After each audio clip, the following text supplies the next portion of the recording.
السلام عليكم ورحمة الله تعالى وبركاته. أخوكم عارف مشاكرة دائما. اليوم أتكلم باسم أخواتي الذين طلبوا مني وأنا أمثلهم صوتهم حركة الحرائر الخليجيات، حركة البنات السعوديات من أجل حرية المرأة السعودية.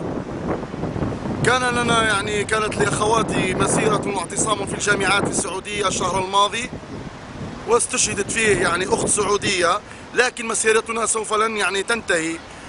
ونطلب من كل حرائر الخليج، من كل حرائر العالم، باسم حرائر الخليج الشريفات، من هنا من باريس، من قلب باريس، من هذا الشارع الذي فيه خبثاء لا أقول أمراء يحرقون مال السعودية ويأتون بأموالهم هنا من أجل سهرات حمراء، وأنتم تعلمون كل العلم. وأخواتنا مضطهدات، يعاملون أكثر من الحيوان، حتى الحيوان يرأف به. المرأة السعودية هي مثال لكل امرأة شريفة في العالم. لذا أطلب منكم مساندة حركة البنات الخليجيات للخروج من هذا معقل الجرم، معقل الاضطهاد، باسم الحرية دائما وباسم السلم. نطلب من كل نساء العالم وكل أشراف العالم مساعدة أخواتنا الذين في السعودية من أجل حركتهم هذه، خاصة الإعلاميين الذين لا يريدون نقل الحقائق التي تجرى هناك وما يحصل هناك. تتكلمون عن الحرية، فأين الحرية التي يريدونها أخوات الخليجيات؟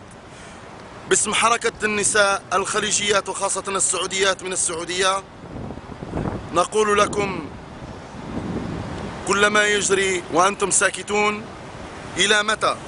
إلى متى نبقى ساكتون ونبقى ساكنون على ما يجري؟ لذا أطلب منكم الدعم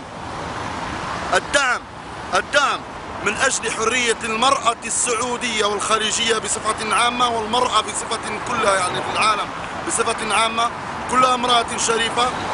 نطلب منكم الوقوف إلى جانبنا، خاصة الصحافة العالمية، لنقل الحقائق. وفي الشهر القادم إن شاء الله سيكون تاريخ لاعتصام ولمسيرة نسائية في كل جامعات السعودية، وسنوافيكم باليوم والساعة ونطلب منكم المساندة. اللهم اشهد فقد بلغنا، اللهم اشهد فقد بلغنا، اللهم فاشهد فقد بلغنا. أخوكم عارف مشاكرة هنا من المعاقل التي تحرق فيها أموال المسلمين. السلام عليكم ورحمة الله تعالى وبركاته.